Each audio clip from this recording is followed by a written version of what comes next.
Hello everyone, welcome to Civil Masters. Today we will see the second part of the valuation in which we will see the what is mortgage. Mortgage म्हणजे काय असतं? Mortgage म्हणजे एक घर विकत घेण्यासाठी आपण एखादं घेतलेलं कर्ज किंवा लोन त्याला आपण मॉर्टगेज म्हणतो. ओके. त्यानंतर आपण पाहूया की what is lease, building lease काय असते, लीज होल्डर काय आहेत, अशा वेगवेगळ्या टर्म्स आहेत दॅट वी विल सी. आणि नंतर आपण बघूया की इजमेंट्स काय आहेत. इजमेंट एक राईट आहे, तर तो राईट काय आहे that we will see. Now see what is mortgage. Mortgage काय असतं, विच इज द, मराठीमध्ये ह्याला काय म्हणतात, घर विकत घेण्यासाठी किंवा एखादी प्रॉपर्टी विकत घेण्यासाठी घेतलेलं कर्ज. ओके. आता लेट सपोज आपण एक एक्झाम्पल थ्रू समजूया. ओके, हा ए आहे आणि हा बी आहे. ओके, एने बीकडून मनी म्हणजे कर्ज घेतलं, पैसे घेतले. कशाच्या अगेन्स्ट? ह्याच्याकडे स्वतःचं एक घर आहे एच्या नावावर, त्याच्या अगेन्स्ट त्याने पैसे घेतले. ओके, हाऊस, त्याच्या अगेन्स्ट पैसे घेतले. तर मग काय झालं, बी कोण झाला? बी झाला लेंडर. लेंडर म्हणजे ज्याने एला पैसे दिले, तर त्याला आपण काय म्हणतात, टेक्निकल भाषेमध्ये त्याला म्हणतात मॉर्टगेजी. कारण बीने त्याला पैसे दिलेत ना एला, तर त्यामुळे तो झाला मॉर्टगेजी. आणि ए काय झाला? ए झाला मॉर्टगेजर. म्हणजे person who text the loan, त्याला मॉर्टगेजर म्हणतात. ठीक आहे. मग ए आणि बीमध्ये करार झाला की काहीतरी करार झाला की एने बीला या स्पेसिफिक इंटरवलवर सर्टन इंटरेस्टनं पैसे रिटर्न करायचे. ओके, एका सर्टन इंटरेस्टवर पैसे रिटर्न करायचे स्पेसिफाईड इंटरवलवर.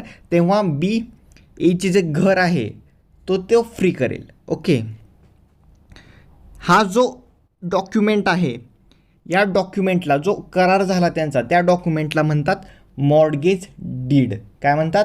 Mortgage deed. ठीक आहे. आता एका सर्टन इंटरवलमध्ये एने बीचे सगळे पैसे विथ इंटरेस्ट वापस केले. ओके, म्हणजे जो ए आहे, ज्याला आपण मॉर्टगेजर म्हणले, त्याला राईट आहे की तो स्वतःची प्रॉपर्टी बीपासून म्हणजे मॉर्टगेजीपासून सोडवू शकतो. ओके, तर त्याला काय म्हणतात? Equity of redemption. काय म्हणतात? Equity of redemption. लक्षात घ्या, सिम्पल आहे, काही अवघड नाही आहे. ओके, तर काय आहे, एने बीकडून कर्ज घेतलं किंवा पैसे घेतले. कशाच्या अगेन्स्ट? त्याचं घर गहाण ठेवून पैसे घेतले. ओके, नंतर ए आणि बीमध्ये करार झाला. ए आणि बीमध्ये करार झाला की एका स्पेसिफिक इंटरवलवर तो किंवा पैसे रिटर्न करणार विथ इंटरेस्ट. एक सर्टन इंटरेस्ट पण त्यांच्यामध्ये झाला. ओके, मग एका स्पेसिफिक इंटरवलवर एने बीचे पैसे रिटर्न केले आणि स्वतःचं घर सोडून घेतलं, म्हणजे फ्री केलं. मग ह्याला काय म्हणतात? ह्याला म्हणतात equity of redemption. Okay, simple आहे. मॉर्टगेज म्हणजे काय? मॉर्टगेज म्हणजे सिम्पली भाषेत गहाण किंवा घर विकत घेण्यासाठी घेतलेलं कर्ज. ओके, मॉर्टगेजर काय? मॉर्टगेजर म्हणजे ए म्हणजे काय? ए कोण? ज्याने बीकडून पैसे घेतले, लोन घेतलं. बी कोण? बी म्हणजे मॉर्टगेजी. मॉर्टगेजी का? कारण बीने लोन दिलेलं आहे एला, त्यामुळे तो मॉर्टगेजी झाला. त्यांच्यामध्ये जे डॉक्युमेंट आहे ते करार झालेला आहे, त्याला काय म्हणतात? मॉर्टगेज डीड म्हणतात. आणि एनं सगळे पैसे विथ इंटरेस्ट जर रिटर्न केले आणि मग एला राईट आहे की बीकडून त्याची प्रॉपर्टी फ्री करण्याचं, त्याला काय म्हणतात? Equity of redemption. Okay, very simple. आता आपण बघूया की रेंट आणि लीजमधला डिफरन्स बघूया. हे बघा, रेंट आणि लीज जवळपास सिमिलर टर्म आहेत. ओके, पण ह्यामध्ये काय डिफरन्स आहे तो बघूया. रेंट काय असतं? आता रेंट म्हणजे लेट सपोज तुम्ही एक लँडलॉर्ड आहे, तुमचं स्वतःचं घर आहे, तुमचे काही रूम असतील ते तुम्ही भाड्यानं देतात, रेंटवर देतो आपण म्हणतो, रेंटवर दिले. म्हणजे आपण काय करतो, टेम्पररी यूज करण्यासाठी आपण टिनंटला भाड्यानं देतो, त्याला आपण रेंट म्हणतो. ओके, आता मग काय असतो, जे रिपेअर किंवा जे मेंटेनन्स असतं ते आपल्या स्वतःलाच करावं लागतं, जे लँडलॉर्ड आहे त्याला करावं लागतं. हा झाला रेंट. ओके, आणि नेक्स्ट आहे लीज. लीज काय आहे? लीज एक ॲग्रीमेंट असतं. ओनर काय करतो? लीज होल्डरला म्हणजे भाडेकरूला, जो लीज होल्डर आहे त्याला स्वतःची प्रॉपर्टी यूज करण्यासाठी देतो काही डिफायनाइट इंटरवलला, त्याला आपण काय म्हणतो, लीज म्हणतो. आणि लीजमध्ये काय असतं, लीज होल्डर जो आहे, जो भाडेकरू आहे, त्याला रिपेअर आणि मेंटेनन्स चार्जेस स्वतः करावे लागतात. हा डिफरन्स आहे. रेंटमध्ये काय करतो, आपली स्वतःची जागा आपण टेम्पररी यूजसाठी देतो एका टिनंटला, लँडलॉर्ड टिनंटला देतो.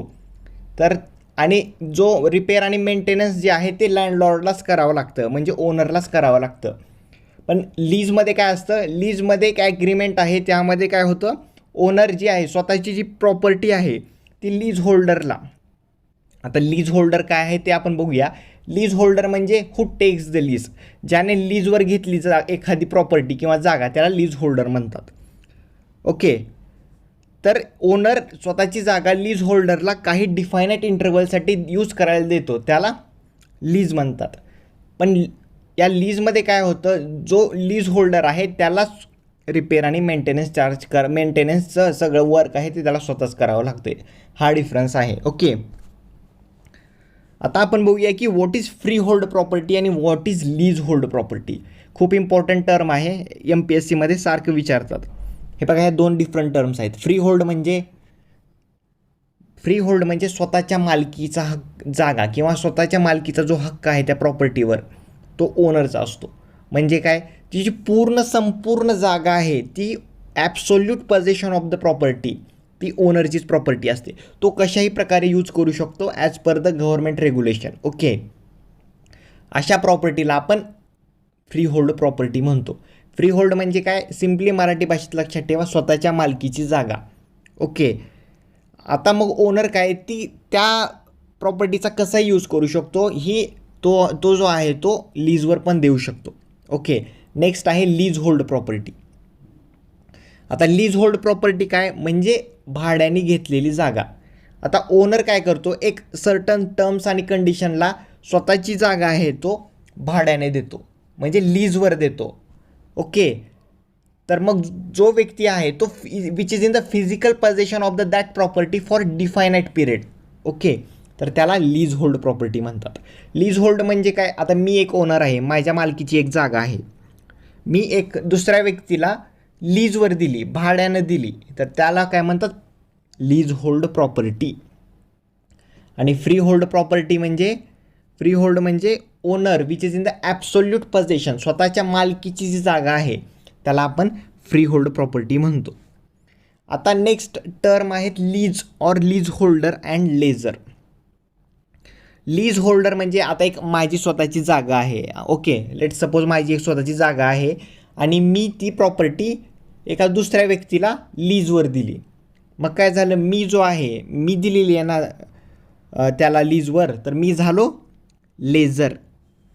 लेजर म्हणजे काय, ओनर हू ग्रांट्स लीज, म्हणजे मी जागा दिलेली आहे त्याला लीजवर, मग मी झालो लेजर. आणि ज्या व्यक्तीने माझ्याकडून ती जागा लीजवर घेतलेली आहे तो झाला लेझी ऑर लीज होल्डर. ठीक आहे, समजते ना. मी दिलेली आहे त्याला जागा म्हणजे मी झालो लेजर आणि तो झाला lazy or Lay's holder.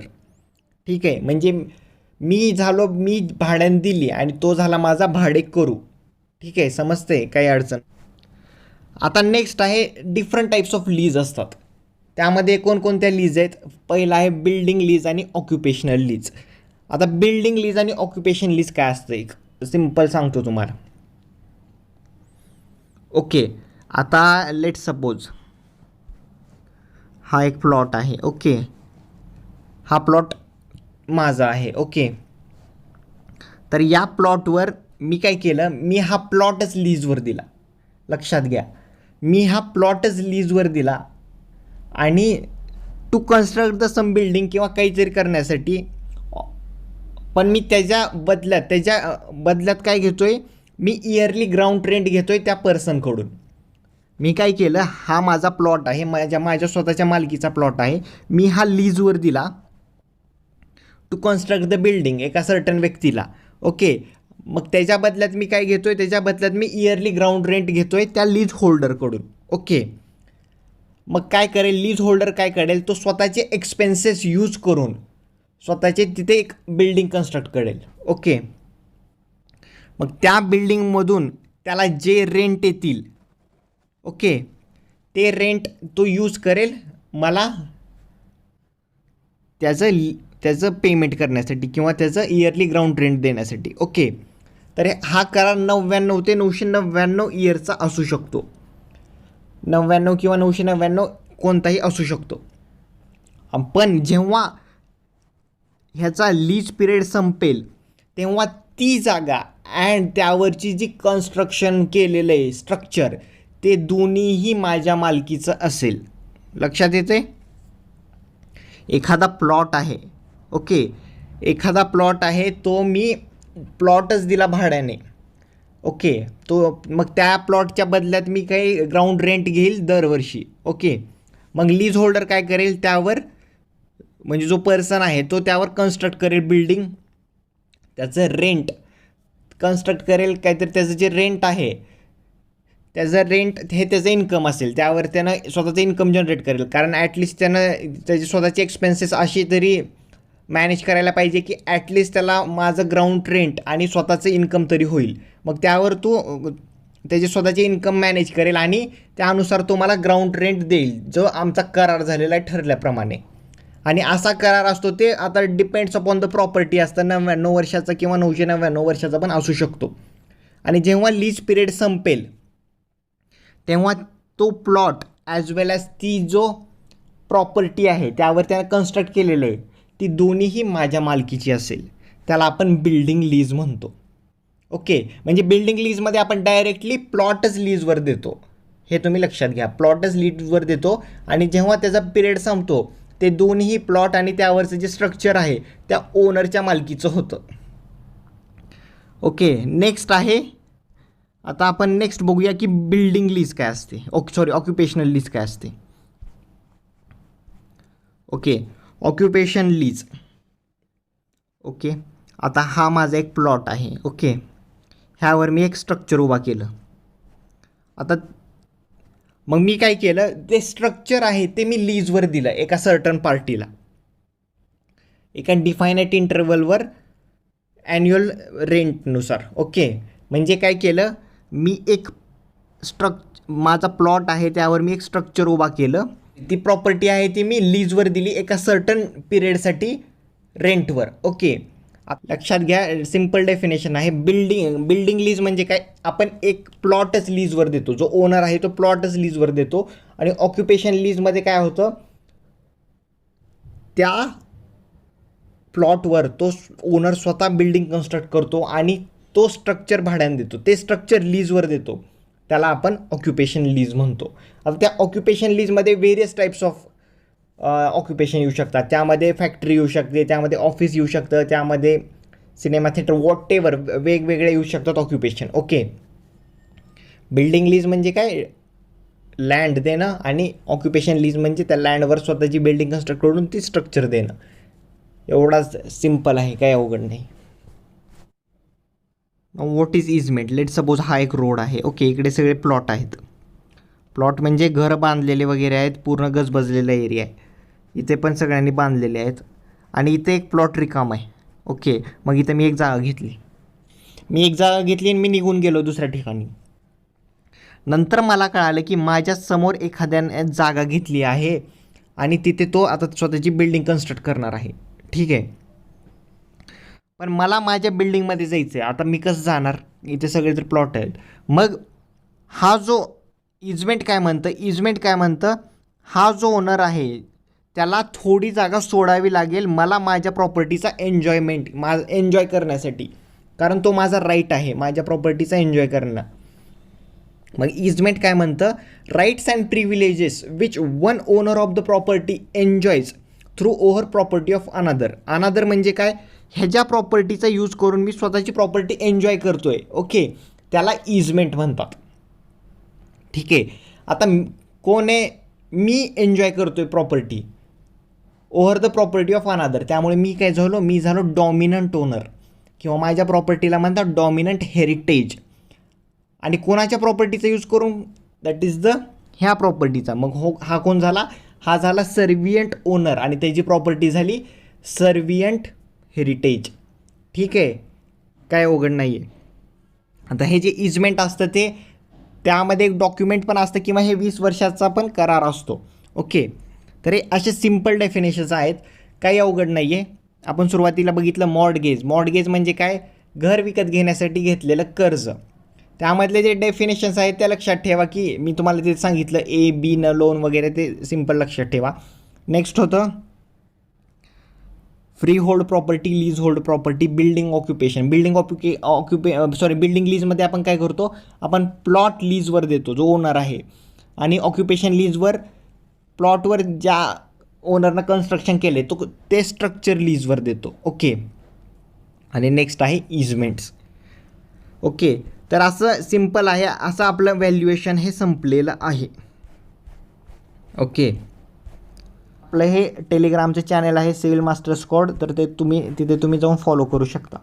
Okay, जर लेक्चर आवडलं तर please like, share and subscribe करा. ठीक आहे, now we will see in the next lecture.